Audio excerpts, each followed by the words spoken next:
주를 위해 드리리. 주님의 일 행하시옵소서.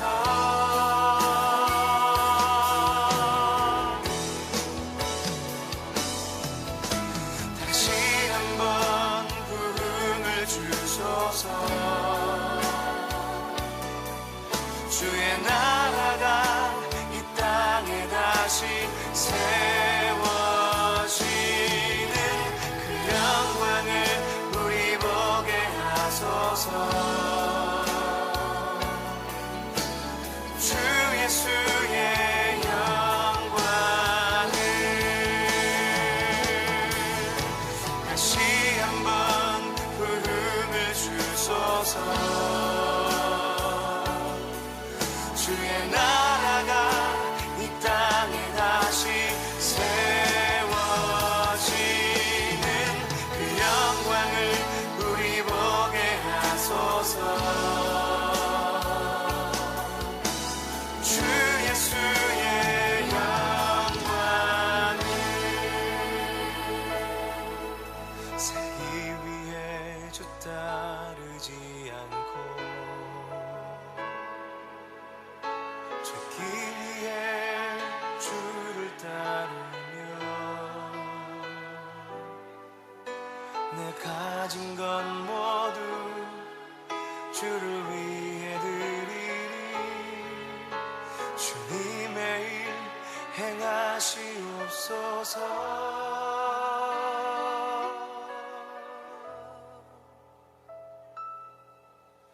다시 한번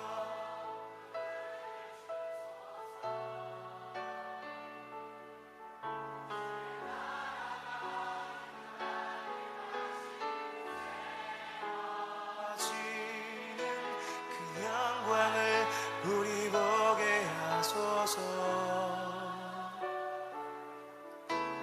주 예수의 다시 한번 부흥을 주소서. 기록합시다. 다시 한번 부흥을 주소서. 주의 나라가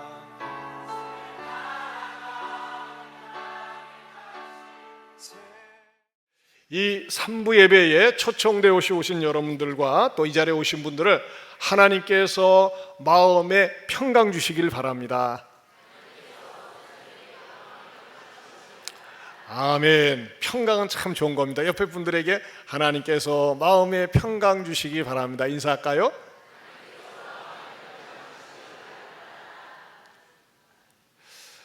여러분, 가난을 경험해 보신 적이 있습니까? 저도 저희 아버님이 어린 시절에 보증을 잘못 쓰는 바람에 쫄딱 망해가지고 이 10대 때 찢어지는 가난이 무엇인지를 경험해 봤습니다. 얼마나 힘이 든지 모릅니다. 저는 초등학교 2학년 때부터 신문을 돌렸습니다. 굉장히 어린 시절부터. 왜냐하면 집안이 너무너무 가난하고 어렵다 보니까는 늘 떼거리가 없고 먹을 거리가 없으니까 이 어린 나이에 정신적으로 조숙해가지고 나도 좀 뭐 좀 벌어가지고 보탬이 돼야 되겠다, 그런 마음으로 신문도 돌리고 그런 적이 있습니다. 가난은 절대 죄는 아닙니다. 가난은 악한 것은 아닙니다. 그러나 가난은 사람을 위축시킵니다. 가난은 자기 자신을 초라하게 만듭니다. 때로는 가난은 사람을 비겁하게 만들고, 가난은 심지어 죄를 짓게도 합니다. 없기 때문에 죄를 짓는 이들이 얼마나 많이 있습니까? 나는 열심히 살아와 가지고서 돈을 조금씩 모았는데 어떤 사람이 그것을 이용해 가지고 빼앗았다. 얼마나 분한지 모릅니다. 우리 장로님도 기껏해야 월급쟁인데 사촌형이 말이죠, 보증을 서달라고 그래가지고서 완전히 날아가는 바람에 정말 제가 우리 장로님 처음 신앙생활할 때 굉장히 고생을 많이 했어요. 얼마나 지출할 것은 고정되어 있는데 수입이 없다 보니까 말이죠. 그런데 시간이 지나면서 가난에서 회복시켜 주시고, 눈에 보이는 가난뿐만 아니라 인생의 여러 가지 필요한 것들을 공급해 주시고 채워주시면서 그 가난 때문에 하나님을 만나게 하시는 놀라운 역사를 체험한 것을 우리 장모님하고 신앙생활한 지 벌써 20년 됐어요. 그때는 완전 생짜배기 초신자. 그때 당시에는 술도 담배도 또 이렇게 잘 피고 마시고 하는 완전히 그런 분이었는데 지금은 하나님 앞에 이렇게 소중하게 쓰임받고 있는 것을 봅니다. 오늘 저는 여러분들에게 진짜 부자가 무엇인지 말씀을 드리고 싶습니다. 이 세상에 성공할 수 있는 거 굉장히 강자도 많이 있고 그런 이야기들도 많이 있습니다. 그러나 저는 여러분들에게 우리의 인생에 있어서 하나님 앞에 성공할 수 있는 것, 하나님 앞에 참된 부유한 자가 무엇인지, 참으로 부유한 자가 무엇인지에 대해서 말씀을 드리려고 준비했습니다. 오늘 성경에 이런 내용이 납니다. 주인공이 먼저 부자입니다. 부자. 16절에 보면요, 또 비유로 그들에게 이르시되, 말하여 이르시되, 누가 있다고 그랬어요? 한 부자. 원래 말이죠, 부자가 더 돈을 벌게 되어 있습니다. 옛날이나 지금이나 자본주의 사회에 있어서 가난한 사람은 가난이 대를 잇게 되고 부유한 사람은 더 계속 부유하게 되어지더라고요. 이게 이 사회의 구조 같아요. 근데 오늘 성경에 보면 한 부자가 농사를 져요. 밭농사를 지는데 밭농사가 너무너무 잘 되는 거예요. 무슨 특약 작물을 지었는지 너무너무 잘 됐어요. 잘 되다 보니까 이 성경이 기록될 당시가 약 한 1900년대이다 보니까는 그때 당시에는 돈을 모아가지고서 은행에 넣는 것보단 더 큰 창고를 지어가지고 좋은 비싼 물품들, 뭐 금이라든지 은이라든지 좋은 물품들, 또 그리고 양식들을 갖다가 이렇게 창고를 짓고 착 쌓아놨다는 것입니다.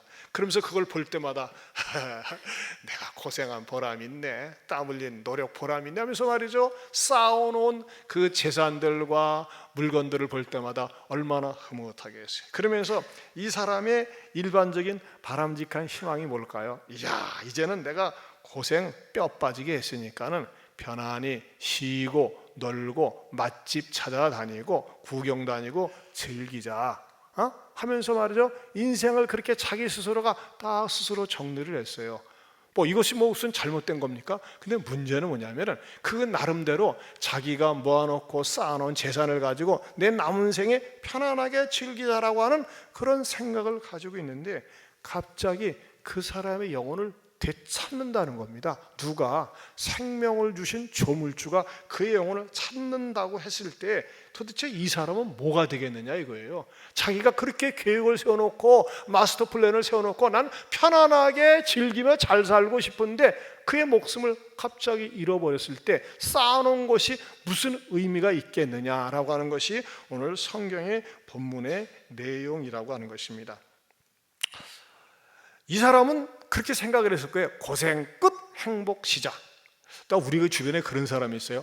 어머나 저렇게 허벌나게 고생해놓고 이제 죽으면 어떻게, 그런 안타까운 죽음들이 있습니다.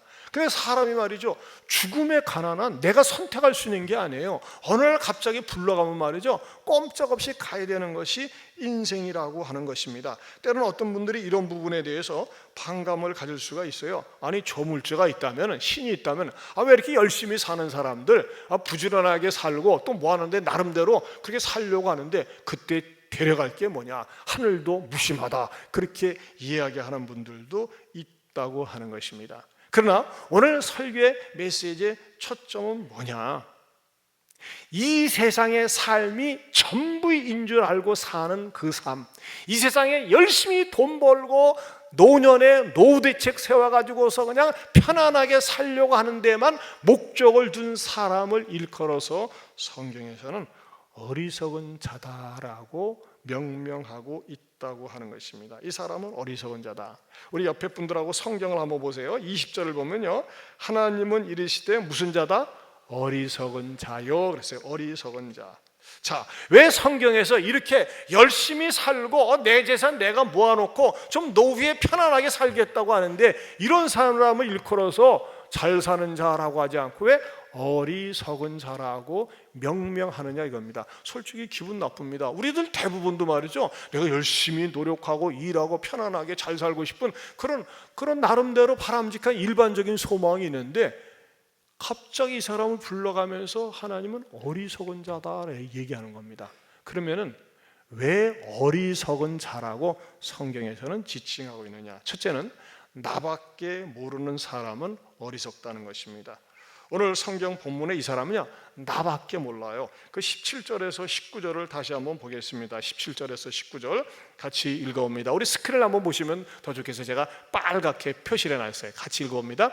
심중에 생각하여 이르되 내가 곡식 쌓아둘 곳이 없으니 어찌할까 하고, 또 이르되 내가 이렇게 하리라.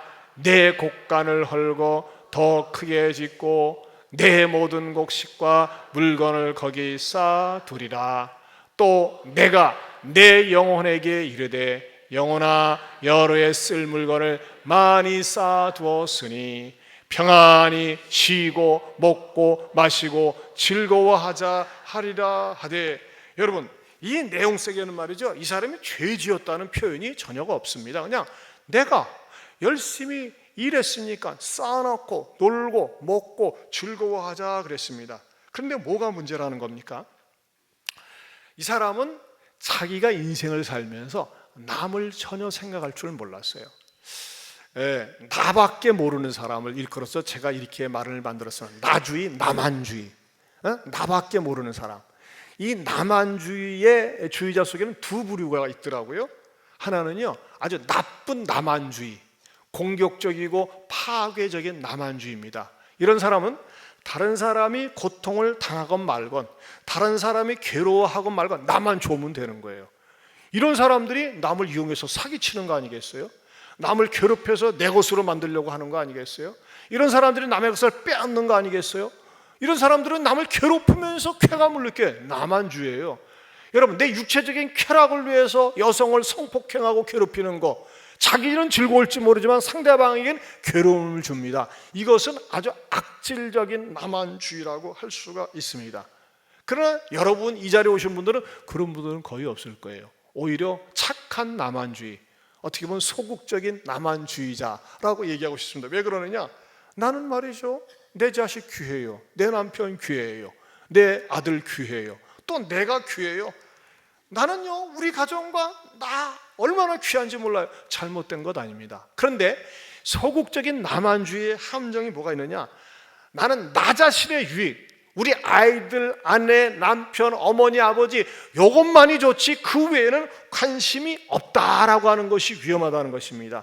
이러는 사람들은요, 다른 사람이 고통을 당할 때, 다른 사람들이 아파할 때, 다른 사람들이 어려울 때 관심이 없어요. 왜? 나만 괜찮으면 괜찮으니까. 이것도 잘못된 나만주의라는 것입니다. 여러분, 그 사람 나쁘다 할 때, 그럼 나쁜 사람 할 때 재밌는 말이 있습니다. 나쁜 사람은 나밖에 모르는 사람.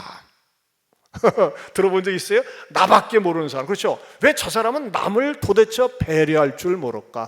남을 왜 염두에 두지 않을까? 나만 아는 거예요. 나뿐인 사람. 그런 사람을 나쁜 사람이라고도 얘기할 수 있다는 겁니다. 그런데 나뿐인 사람, 나밖에 모르는 사람, 내가 내 인생의 최고인 사람, 나 외에는 아무도 없어요. 천상천하 유아독존 나밖에 모르는 사람은요, 그 의식 속에, 잠재의식 속에 무엇이 깔려 있는 줄 아십니까? 하나님의 존재도 없습니다. 신이란 없어, 나밖에 없어. 그러면서 하나님을 무시하고 외면하며 사는 경향이 많다는 것입니다. 그래서 이런 사람을 성경에서 뭐라고 정의하느냐? 시편 14편 1절입니다. 같이 읽어보겠습니다. 어리석은 자는 그의 마음에 이르기를 하나님이 없다 하는도다. 이런 사람, 나만 아는 사람은 어리석다는 거예요. 왜 어리석냐? 마음에 하나님이 없다 그래요. 여러분, 이 세상 만물은요, 절대 우연히 저절로 생긴 것이 아닙니다.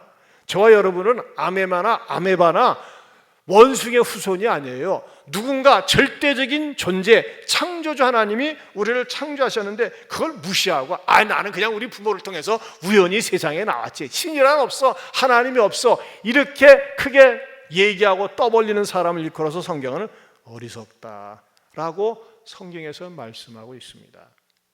그런데 이 어리석은 사람은 뭐만 한다고요? 자기만 안 되니까요, 나를 위해서, 내 성공을 위해서, 내 건강을 위해서, 내 출세를 위해서 다른 것은 희생해도 상관이 없어. 그저 나는 내 노후에 편안하고 잘 먹고 잘 사는 게 내 인생의 소망이야 하면서 산다고 하는 것입니다. 또 이런 사람이 어떤 오류를 가지고 있느냐?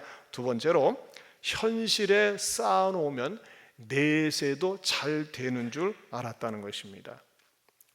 현실에 차곡차곡 돈을 잘 모아놔요. 아주 부유하게 해놓아요. 그러면 이것이 내일도 모레도 영원토록 내세를 보장해 줄 것처럼 착각을 하고 산다는 것입니다. 이것이 누가복음 12장 19절에 다시 이렇게 말씀하고 있습니다. 보겠습니다. 또 내가 내 영혼에게 이르되 영혼아 여로에 쓸 물건을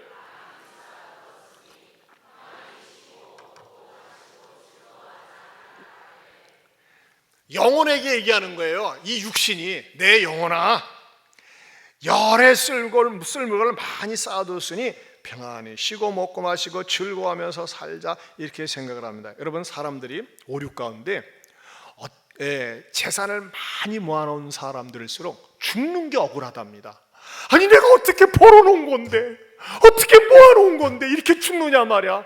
얼마나 분하겠어요. 얼마나 억울하겠어요. 오히려 이 세상에 벌어놓은 거 없는 사람이 세상 떠날 때 가볍게 떠난다니까요. 유명한 사람이 많이 벌어놓은 사람이 세상 떠나기를 억울해합니다. 그리고 이 사람들이 열심히 벌어놓고 모아놓을 때는 어떤 생각을 하냐, 이것이 내세를 책임질 수 있고 보장해 줄 수 있는 것처럼 생각을 하는데 자기 생각이지 착각이라고 하는 것입니다. 이러한 사람들의 생각을 심리적으로 교묘하게 이용한 게 종교입니다. 종교 가운데 나쁜 종교가 있어요. 악한 종교가 있어요. 중세 시대의 가톨릭이 그랬습니다. 베드로 성당 같은 것을 지을 때 사람들이 헌금을 안 해요. 여러분 물질을 헌금한다는 거 얼마나 아까운지 모릅니다. 그런데 말이죠, 그 헌금을 우려내기 위해서 제가 이런 표현을 합니다. 우려내기 위해서 겠느냐, 종교를 어떤 식으로 만들었느냐, 야 너희들 조상들이 부모들이 살다가 분명히 지옥에 가지는 않았고 연옥에 가 있다. 천국과 지옥의 중간 연옥에 가 있는데 니네들 돈 벌어서 뭐하냐, 집 이렇게 성당 짓는데 말이야 헌금을 하란 말이야. 그래서 헌금이 말이지 이렇게 딸랑 하고 헌금 밑바닥에 떨어지는 순간 연옥에 가 있는 너희 조상들이 천국으로 살짝 이동이 된다. 그렇게 그걸 도구마로 만들어서 가르쳤어요. 그러니까 살면서 별로 한 것도 없고 번 거는 돈 벌게 한 거밖에 없으니까 그걸 부지런히 헌금을 해가지고서 소위 면죄부라는 것을 팔아가지고서 성당을 지은 게 베드로 성당입니다. 여러분 어마무지하지 않습니까? 지금도 나쁜 종교, 악한 종교는 신도들을 갖다가 어떻게 유혹하느냐, 너희들 돈 번 거 다 소용없어, 부지런히 갖다 바쳐, 그래야지면 천당 안 가. 잘못된 종교입니다. 지금도 어떤 종단에서는 그렇게 하더라고요. 제가 들었어요. 어떤 종단에서는 큰 묘지를 갖다가 공원 묘지를 만드는데 그 부모들이 극락의 천국에 가기 위해서는 자녀들이 많이 시주를 해야 된다. 그러면 그것이 기억된 바 돼가지고서 그것 때문에 극락의 천국에 간다 이렇게 가르치는 그런 종단도 있습니다. 잘못된 것입니다. 죽은 다음에 그 물질이 그에게 아무 의미가 없습니다. 잘못 알고 있고 잘못 가르치는 것입니다. 이 땅에 아무리 물질을 많이 쌓아놓는다 할지라도, 명성이 높다 할지라도, 권세가 있다 할지라도 죽으면 끝 땡입니다. 그런데 여러분 죽으면 물질도 육체도 명예도 영광도 권세도 아무 의미가 없는데 모든 것이 그것으로 끝난다면 여러분 기독교가 필요가 없습니다. 근데 끝난 다음에 끝나는 게 아니에요. 히브리서 9장 27절에 이렇게 말씀하고 있습니다. 같이 크게 읽어봅니다. 한 번 죽는 것은 사람에게 정해지는 것이요 그 후에는 심판이 있으리니. 이것 때문에 기독교에서 복음을 전하는 겁니다. 죽은 다음에 끝나는 것이 아니라 죽고 난 다음 이후의 세계가 있다고 하는 것입니다. 그 이후의 세계는 뭐냐? 영혼의 세계입니다. 영혼의 세계. 영혼의 세계라는 건 뭐냐? 여러분 사람에게는요 영혼이 있습니다. 개나 고양이에게는 영혼이 없습니다. 요즘 애완동물 많이 키우죠. 사람보다 낫다고 그래요. 키우세요. 잘못된 거 아닙니다. 그러나 여러분들이 아무리 개와 고양이를 이뻐해도 개와 고양이에게는 육과 혼이 있을 뿐이지 영혼이 없습니다. 여러분들의 말을 잘 따르고 듣지만요, 영혼이 없어요. 영혼이 있다고 하는 건 뭐냐? 영혼이 있는 사람은요, 미래를 그리워하고 영원한 세계를 사모하게 되어 있습니다. 영혼이 있는 존재만이 종교성이 있는 거예요. 여러분, 지금도 마찬가지예요. 저 아프리카 문명이 없는 세계, 미지의 세계에 들어가면요, 그곳 나름대로 종교가 있습니다. 자기네들이 모여서 토착신앙이라는 게 있어요. 종교가 왜 있는 겁니까? 사람이 죽은 다음에 어떻게 될까? 좋은 데로 가고 싶은 막연하게나마 그런 갈망이 있는 거예요. 그래서 종교가 있어요. 그럼 왜 그런 갈망이 있는 거예요? 사람에게 영혼이 있기 때문에 그래요. 고양이나 개에게 영혼이 없다는 증거는요, 아무리 개를 양육시키고 훈련시키면 뭐 나름대로 말도 듣기도 하고, 어떤 개들은 서서 다니더라고. 서서 교육을 받아가지고 나름대로 개 값을 해, 고양이 값을 해요. 근데 여러분들이 말이죠, 개나 고양이 앉혀놓고 말이죠, 어떤 분은 전에도 설교에 한 10마리 이상 키우는 데도 있어요. 여러분들이 매일 모여 앉아가지고 찬송 부르고 기도하고 그러니까 개, 고양이들 앉아가지고 우리도 같이 예배 좀 드립시다. 그래서 이 개들끼리 말이죠, 어느 시간대 모가지고 개들은 깨갱깨갱깨갱 하면서 노래를 부르거나, 고양이는 냐옹냐옹냐옹 하면서 찬송을 부르거나 기도했다는 말을 들어본 적이 있습니까? 그것 자체가 없습니다. 왜냐하면 영혼이 없기 때문에 그렇습니다. 그러나 사람에게는 영혼이 있습니다. 영혼이 있기 때문에 잠을 자면서 꿈을 꾸는 거예요. 영혼이 있기 때문에 잠을 자면서 나 아닌 다른 사람을 보고, 사랑하는 사람을 보고, 그리워하는 사람을 보고, 미운 인간 그남도 보는 겁니다. 뭐 때문에? 영혼이 있기 때문에. 이 영혼이 있다고 하는 것을 어떻게 설명할 수 있는, 구체적으로 딱 집어서 얘기해 줄 수는 없어요. 하지만 분명한 거 하나는, 마음이 있고 영혼이 있다고 하는 것은 인간이라는 존재가 하나님의 형상으로 지음을 받았다고 성경에서 가르쳐주고 있는 것입니다. 그래서 성경에서는요, 온 천하보다도 귀한 것이 사람의 목숨, 영혼이라고 얘기하는 것입니다. 사람은요, 물질을 가져도, 명예를 가져도, 유명해져도 허망해. 뭐하지 않는 이상, 그의 영혼이 채워지지 않는 이상. 그래서 전도서 3장 11절에 이렇게 말씀하고 있습니다. 같이 읽어볼까요? 띄워주세요. 세 번째는 순서가 바뀌었는데 같이 읽어봅니다. 하나님이 모든 것을 지으시되 때를 따라 아름답게 하셨고, 또 사람들에게는 영혼을 사모하는 마음을 주셨느니라. 영혼을 사모하는 마음을 주셨어요. 근데 이 부자의 세 번째 오류는 뭐냐면요, 영적인 가난을 몰랐다는 것입니다. 따라서 합시다. 영적인 가난을 몰랐습니다. 영적으로 가난했어요. 여러분, 이 땅에 살면서 물질적으로 가난하면 불편하다고 그랬죠. 그런데 이 부자는 영적인 가난함을 몰랐어요. 하나님께서 우리에게 영혼을 사모하는 그런 마음을 주셨는데, 이 영적인 가난을 모르고 무시하면서 살았다가 버림을 받았다고 하는 것입니다. 여러분, 이거 아셔야 됩니다. 우리가 이 영적인 가난한 가운데 살 때 하나님 앞에 버림받고 심판받습니다. 그리고 인생이 얼마나 비참하고 허망하게 끝나는지 모릅니다. 미국의 가장 유명한 대부호 가운데 억만장자 하워드 휴즈라는 사람이 있습니다. 이 사람 보세요. 얼마나 잘생겼어요. 복도 많아. 18살 때 아버지로부터 수백억의 재산을 물려받습니다. 그리고 또 사업을 잘했어요. 사업을 잘해가지고서 이 사람 산하에 거느리고 있는 회사만 50개였어요. 영화사, 방송국, 호텔, 도박장, 자그마치 50여 개를 거느리면서 어마어마한 부자였습니다. 모든 사람들이 부러워하는 거야. 하워드 휴즈. 그래가지고 못한 짓 안 해본 적이 없어요. 누구 다니다가 누가 미인이면 어떻게든지 꼬셔서 데리고 살고, 또 그러다가 버리고, 아무튼 온갖 종류의 비행과 온갖 종류의 지가 하고 싶은 것을 다 하고 살았어요. 그런데 시간이 지나면서 만족하지가 않아요. 사람을 통해서 낙이 없어요. 그러면서 병이 들기 시작합니다. 사람에 대한 병이 들어가요. 어떻게 병이 들었냐? 결벽증이 생기는 거예요. 사람과 사람 만나는 게 싫어요.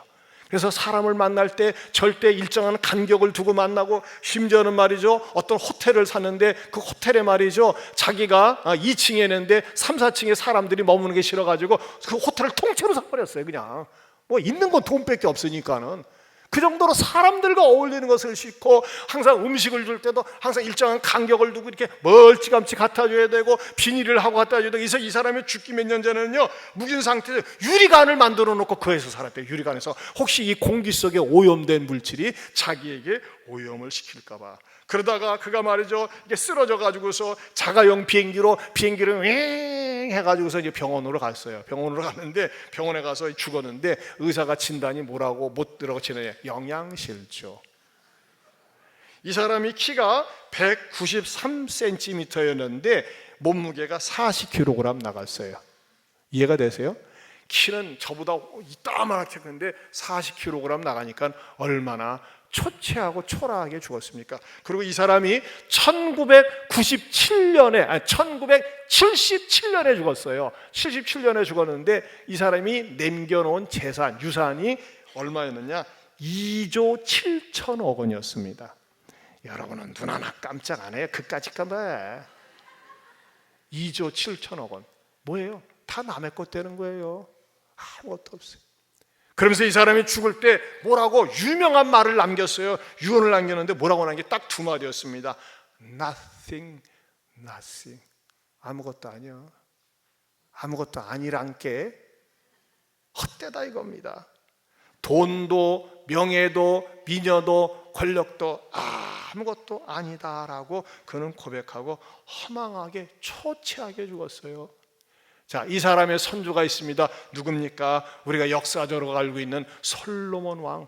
그는 온갖 종류의 부귀영화를 누리고 천여 명의 처첩이 있었습니다, 실제적으로. 그러나 그가 인생 마지막에 무엇을 깨닫습니까?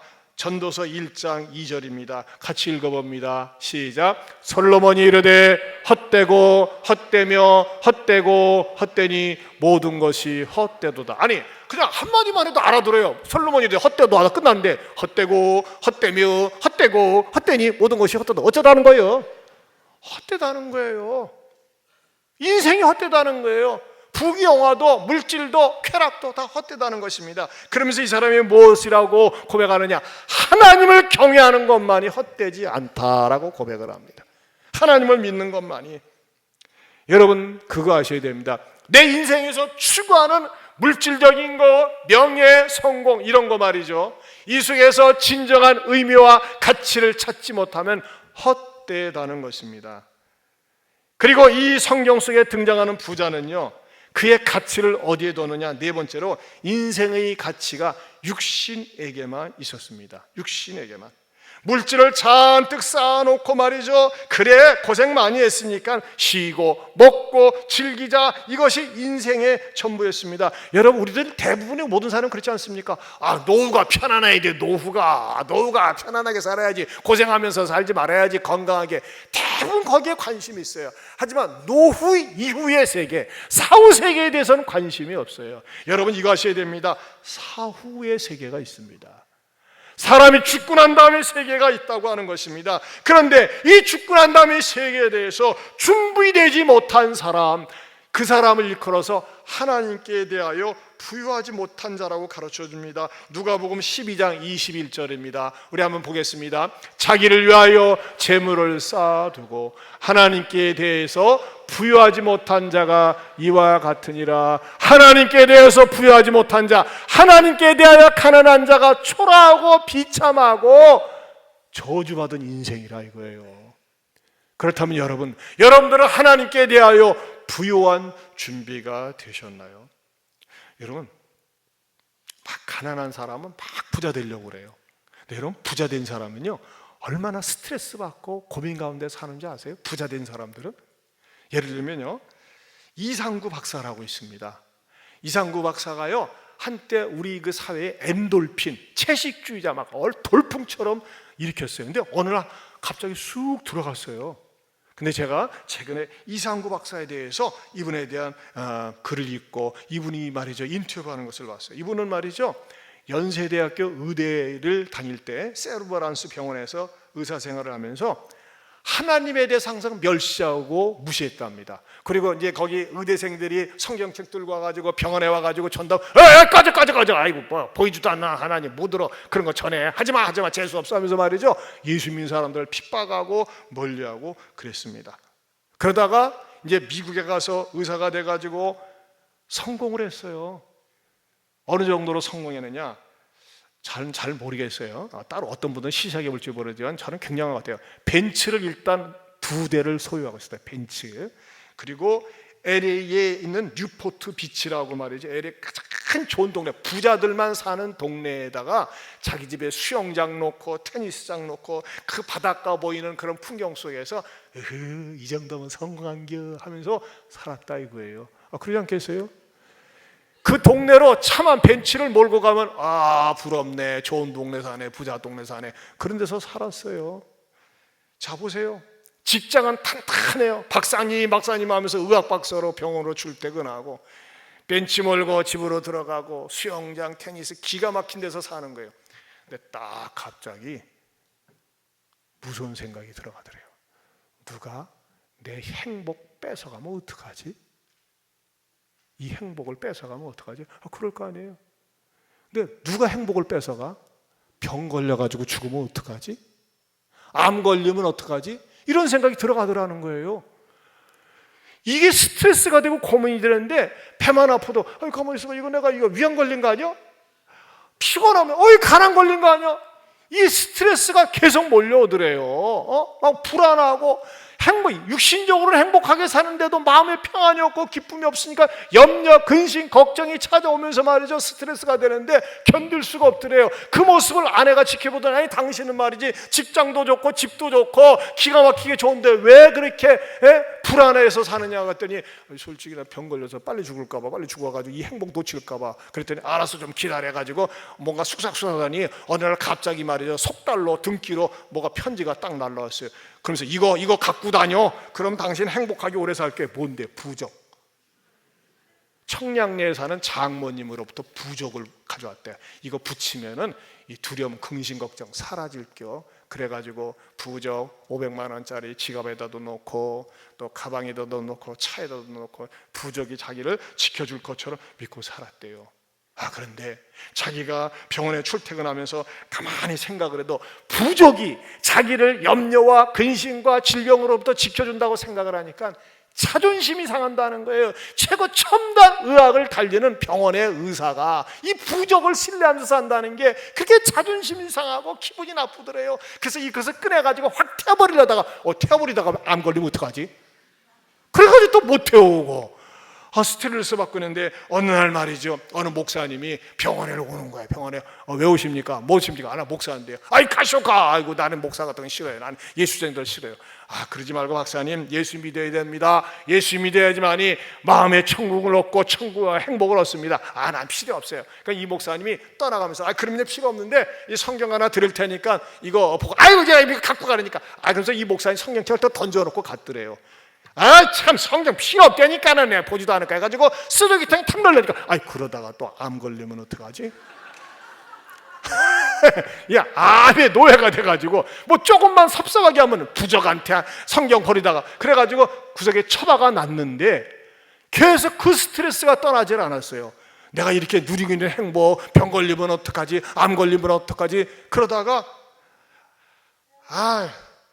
그래도 내가 부적 의지하는 것보다는 그래도 오랜 역사적인 세월 속에서 만들어지고 많은 기독교인들이 믿는 성경을 한번 봐야 되겠다 가지고 성경을 끄집어내 가지고 성경을 보는 가운데서 성경을 통해서 암에 대한 염려, 두려움에 대한 거, 근심 걱정이 다 달아날 수 있는 진리가 있더라 이거예요. 그게 뭐냐? 주 예수를 믿으라. 그리하면 너와 내 집이 구원을 얻으리라. 질병으로부터, 염려로부터, 근심으로부터 구원받을 수 있는 진리가 이 성경책에 있더라 이거예요. 특별히 요한복음을 읽으면서 5장 24절에 내가 진실로 너에게 이르니 내 말을 듣고 나 보내신 이를 믿는 자는 영생을 얻었고 심판에 이르지 아니하나니 사망에서 생명으로 옮겼느니라. 죽음으로부터 생명으로 옮겼다는 이 말씀을 읽는 순간에 가슴이 뜨거워지고 그래 나도 예수를 믿어야지. 그러면서 어떻게 되느냐? 병원에 전도 오는 사람들한테 나 좀 예수 좀 가르쳐 주시오. 나 좀 성경 좀 가르쳐 주시오. 자기가 물어보면서 예수님을 제대로 믿기 시작했는데 그 사람들이 안식교였어요. 안식교라고 이단이 있어요. 그 사람들은 주일이 아니라 금요일 오후부터 토요일까지 믿는 거예요. 그런데 안식교들은 믿는데 거기에 빠져가지고서 이 사람이 원래 안식교인이었어요. 근데 안식교를 믿고 다니는데 평안이 없는 거예요. 평안이. 왜냐하면 안식교에서는 뭐를 가르치냐면 교리적으로 그 조사 심판설이라는 게 있어요. 거기는 뭐냐면은 예수를 믿음으로 말미암아 구원을 받는 게 아니라 내가 착하게 살아야 돼요. 하나님이 심판날에 우리를 조사하는데 지금까지 살아온 것을 전부 다 검사가 조사하듯이 조사해가지고 문제가 있으면 천국에 못 간다. 이런 내용이 교리 속에 있는 거예요. 근데 이거 내가 읽은 성경하고 저쪽에서 가르치는 교리하고는 너무나 다른 거예요. 그래서 말하죠. 이의를 제기했대요. 아니 여보시오, 분명히 성경에서는 하나님이 조사해가지고 구원시키는 게 아니라, 여러분 생각해보세요. 저나 여러분이나 하나님이 딱 획쳐놓고 지금까지 살아온 거 다 조사해가지고 천국 갈 수 있겠어요? 저부터 못 가요. 그러니까 이 이상구 박사가 이 일을 제기했대요. 아니 분명히 성경에서는 이 조사 심판설이 아니라 예수님을 믿음으로 말미암아 구원을 받는다고 나와 있는데 어떻게 됩니까? 문제가 있는 거 아닙니까? 했더니 자, 앞으로 이상구 박사를 초청하지 말 것. 이상구 박사는 우리 교단하고 사상이 다름하면서 자꾸 이상구 박사를 밀어내고 마침내 그 교단에서 말이죠, 이상구 배척을 한 거예요. 그러니까 이상구 박사가 좋아, 나는 성경을 통해서 이 안식교라고 하는 교단을 통해 교단을 통해서 구원을 받는 게 아니라 성경을 통해서, 성경의 진리를 통해서 내가 구원받았기 때문에 내가 이것을 성명서를 내겠습니다 해가지고서 주변의 지인들이 도와가지고 미국의 작년 일입니다. 2018년 10월 18일자 미주 중앙일보에다 크게 이렇게 광고를 냈어요. 맨 위에 보면 나오죠. 어디 신문이라고 나와 있어요? 나와 있죠? 보이는가? 네. 거기 보면 중앙일보라고 나와 있어요. 10월 18일 뭐라고? 뉴스타트 건강 세미나에 이상구 박사가 안식일 교회를 떠나면서 안식일 교회라고 있어요. 그러면서 길게 이 안식일 교리의 문제가 무엇인지를 쭉 성명서를 발표하고 자기가 깨달은 진리를 가지고 복음을 전하고, 지금은 우리 교회와 같은 개신교 교회에서 열심히 신앙생활하고, 지금 그 강원도에서 말이죠, 치유사업과 함께 특별히 자기 때문에 안식교에 빠진 사람들을 구원하는 데 쓰임 받고 있습니다. 그리고 얼마 전에는 말이죠, CTS 방송에 출연해 가지고서 뭐라고 얘기하느냐, 하나님이 주신 깨달음으로 갖게 된 마음의 자유함. 제가 볼 적에 몇 년 전에 이상구 박사가 볼 때는 삐쩍 말랐었거든요. 근데 지금은 얼굴이랑 더 건강하고 혈색이 좋아요. 이상구 박사 잘 모르시나 봐. 이 양반 유명한 사람이었어요. 자, 뭡니까? 진리를 깨닫는 거예요. 전에는 말이죠, 이 사람이 안식교에 다니면서도 진리를 깨닫지 못하니까 불안했어요. 그러나 성경을 통해서 참된 복음을 듣고 깨닫고 보니까 어떻게 됩니까? 하나님께 대한 부여함을 가지고서 행복하게 복음을 전하고 있습니다. 여러분, 이 세상에서 가난하게 살면 비참하고 초라한 게 많이 있잖아요. 하나님께 대하여 가난하면, 하나님께 대해 초라하면요, 영원토록 비참하고 초라합니다. 그러면 하나님께 대하여 부여하기 위해서는 어떻게 될까요? 하나님의 일을 해야 합니다. 따라서 합시다. 하나님의 일을 해야 합니다. 하나님의 일을 어떻게 해야 되는 걸까요? 세상의 많은 종교는 이 안식교처럼 조사심판설, 인간이 덕을 쌓고 인간이 공로를 쌓고 인간이 뭔가 선하고 착한 일을 하면 그거 행위 자체는 잘못된 거 아니에요. 그러나 그래야지만이 구원받을 수 있다, 그래야지만이 천국에 갈 수 있다라고 가르칩니다. 그래서 많은 사람들이 고행을 하고 수행을 하고 나름대로 선을 쌓으려고 합니다. 하지만은 그것 가지고 하나님께 도달하지 못하고 그것이 하나님의 일이 아니라는 것입니다. 예수님을 따라다녔던 많은 제자들이 예수님께 궁극적인 질문을 했어요. 너희가 하나님의 일을 해야 된다 하니까 말이죠, 제자들이 뭐라고 질문한 줄 아세요? 요한복음 6장 28절입니다. 같이 보겠습니다. 시작. 그들이 묻되 우리가 어떻게 하여야 하나님의 일을 하오리까? 어떻게 해야 하나님의 일을 하오리까? 여러분, 이제 중요한 메시지를 전하려고 합니다. 어떻게 해야 하나님의 일을 할 수 있습니까? 여러분, 솔직히 말씀드려서요, 하나님의 일 우리가 못합니다. 왜? 창조주 하나님이 세상을 창조하셨는데 어떻게 우리 인간은 상대적인데 하나님의 일을 할 수가 있겠습니까? 그런데 우리 하나님께서 이 세상을 만드시고 가장 좋은 거, 가장 비싼 거, 감히 돈으로 살 수 없는 것은 그냥 주셨어요. 그게 뭡니까? 공기, 비, 태양, 햇볕, 이런 거 하나님이 그냥 주셨잖아요. 마찬가지로 하나님께서 인간들을 볼 때 인간들이 하나님의 일을 할 수 있는 방법이 없었어요. 그래서 예수님께서 어떻게 말씀하셨느냐? 요한복음 6장 29절입니다. 같이 보겠습니다. 시작. 예수께서 대답하여 이르시되 하나님께서 보내신 이를 믿는 것이 하나님의 일이니라. 하나님께서 보내신 이를 믿는 것이 하나님의 일이니라 하시니. 그럼 하나님께서 누구를 보내셨어요? 하나님의 아들 예수님을 보내셨어요. 예수님을 왜 보내셨을까요? 저와 여러분을 죄로부터, 죽음으로부터, 지옥으로부터 구원하기 위해서 보내셨다고 하는 것입니다. 여러분, 이건 인정하셔야 돼요. 부처님 훌륭한 분이세요. 공자님 훌륭한 분이세요. 마음에도 훌륭한 분이세요. 우리 훌륭하다는 거 인정해야 돼요. 그러나 여러분, 그분들은 구원자는 되지 못하세요. 왜? 자기 스스로가 죽음의 문제를 뛰어넘지 못했어요. 죽음으로부터, 여러분, 부처님이 살아나셨어라 얘기 들어본 적 있습니까? 빈말이라도? 아니에요. 부처님은요 80세에 돌아가셨어요. 공자님도 72세에 돌아가셨어요. 마음에서는 62살에 돌아가셨어요. 예수님은 너무나 젊은 나이에 33살에 돌아가셨어요. 하지만 예수님은요 다른 모든 세상 종교의 교주들과는 달리 죽음을 정복하고 3일 만에 부활하셨습니다. 이게 기독교의 진리입니다, 여러분. 그 부활하신 예수님이 우리들에게 주실 수 있는 게 뭐냐? 영생을 선물로 주시길 원하는 거예요. 그 예수님을 믿게 되면요, 이상구 박사가 그렇게 두려워하고 무서워하던 이 죽음의 문제, 암의 문제로부터 마음의 자유함을 얻고 행복하게 살 수 있는 것입니다. 그런데 우리가 이 땅에 살면서 많은 사람들이 하나님을 거부해요. 거부하는 종류가 두 부류예요. 적극적인 거부자, 소극적인 거부자. 적극적인 거부자는 어떤 사람입니까?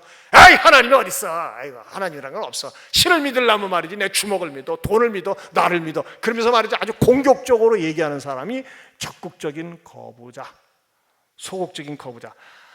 나요 하나님 믿긴 믿어요. 거의 죽을 때쯤 믿고 싶어요. 기운 없을 때, 그때는요 막상 그날이 안 올 수도 있어요. 아, 나 먹고 살기가 바빠요. 목구멍이 포도청이에요. 나 일하기 바빠요. 나는 교회 다니는 사람들 한간 사람들이라도, 여러분 교회 다니는 사람 물어보세요. 한간 사람 없어요. 다 바빠요. 바쁜 가운데서도 믿는 거예요. 근데 왜 믿느냐? 예수를 믿어야지만이 죽음으로부터 자유함을 얻고 공포로부터 자유함을 얻고 영생을 선물로 받고, 아울러서 내가 세상 떠날 때 내 영혼을 하나님께서 나를 맞이하고 천국으로 인도하시고 이 땅에 살면서는 마음의 천국을 주시고 이 세상의 불안이나 두려움이나 염려로부터 자유함을 주신다는 것입니다. 그래서 주 예수를 믿으라, 그리하면 너와 내 집이 구원을 얻으리라고 말씀하고 있습니다. 사랑하는 형제자매 여러분, 이 자리에서 초청되어서 오신 여러분, 내가 아무리 재물을 쌓고 공로를 쌓고 선행을 쌓아도 그것이 여러분을 구원할 수 없습니다.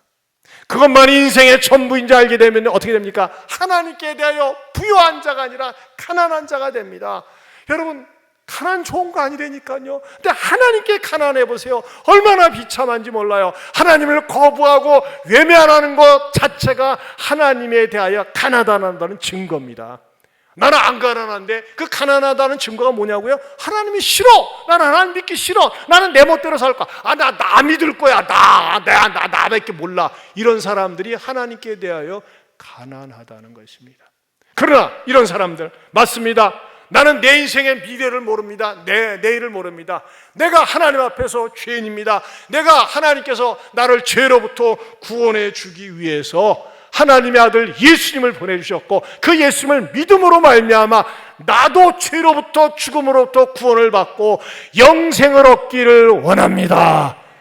이렇게 고백할 때 그 사람에게 구원이 시작되어지고 그 사람에게 영생의 선물로 주어지고 더 나아가서는 하나님께 부유한 자가 되는 것입니다.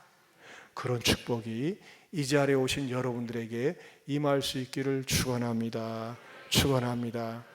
여러분, 예수를 믿게 되면요 놀란 노래가 하나 생길 수 있어요. 그게 뭐냐면요 438장입니다. 438장 에어컨 좀 틀어주시고요. 438장 여기 보면요 내 영혼이 은총 입어 중한 죄짐 벗고 보니. 이 세상에 살면서 얼마나 죄짐이 많습니까? 슬픔 많은 이 세상도 천국으로 화도다. 주의 얼굴 뵙기 전에 멀리 뵈던 하늘나라 내 마음속에 이루어지니 날로 날로 가깝도다. 높은 산이 거친들이 초막이나 궁궐이나 내 주 예수 모신 것이 그 어디나. 하늘나라. 하늘나라가요 내가 죽은 다음에 가만 가는 것이 아니라 이 땅에서도 하늘나라를 경험한다니까요. 이 자리에 보면요 우리 어느 집사님이 몸을 개보고 하니까요 수술했을 정도로 암이 퍼져 있는 거예요. 그런데도 불구하고 얼마나 행복하게 사는지 몰라요. 왜? 예수님을 모시고 사니까. 우리 악기팀 들어가서 준비해 주세요. 네. 모여요. 찬송가 부르려고 하는데. 저 마스크 끼신 저분도 말이죠 신장 투석을 일주일에 3번 합니다. 네? 몸뚱아리가 아니에요. 그런데도 어떻게 해요? 행복하게 살아요. 기쁘게 살아요. 왜? 예수님을 내요. 저분은 신동입니다. 신동. 교회에서 6살에 반주했어요. 네? 그런데 저분이 미국에 호주로 가가지고서 정말 세상 부러운 거 없이 살았는데 그 다음에 내 멋대로 살다가 하나님 앞에 이제 매 맞고 예수 믿고 지금은 얼마나 그 어느 때보다도 행복하게 살고 저분이 악기를 9개를 다룰 수 있어요. 9개. 그래서 토요일 날은 지금은 드럼반이 드럼을 그냥 가르쳐 주는데 한 10대 명이 모여서 드럼 배운다고 그러더라고요. 지금은 말이죠. 저 집사님이 고백을 해요. 나는 목사님 옛날에 내가 잘 나가고 떵떵거리고 건강할 때보다도 그 어느 때보다 행복하다고 고백을 하고 있어요. 집사님 내 말이 맞으면 드럼 한번 또다닥 한번 쳐보셔. 네. 왜 마스크를 하고 있느냐? 정말 우리 집사님 몸이 너무나 이 면역력이 떨어지기 때문에 나쁜 공기 속에서 몸이 상할까 봐. 그런데도 주님을 사랑하면서 기쁘게 누구보다도 확신을 가지고 살고 있어요. 여러분 보세요. 나는 먹고 살만한데 직장도 괜찮은데 부족한 거 없는데 늘 불안하고 왜 초조합니까? 예수님이 없기 때문에 그래요. 하나님께 대하여 부여하지 못하기 때문에 그래요. 하나님께 대하여 부여하면요 내가 설령 질병이 찾아오고 가난이 있고 하는 일이 안 된다 할지라도 마음의 천국 하늘나라가 임하게 되는 줄로 믿습니다. 바랍니다. 기도하겠습니다. 이제는 우리 주 예수 그리스도의 은혜와 하나님 아버지의 변함이 없는 사랑과 성령님의 감화감동 교통하심의 은혜가 하나님 없이 살며 초라하고 가난한 인생이 아니라 하나님을 모시고 살며 하나님께 대하여 부자가 되기를 원하는 모든 성도들 위해 영원토록 함께 있을지어다. 아멘.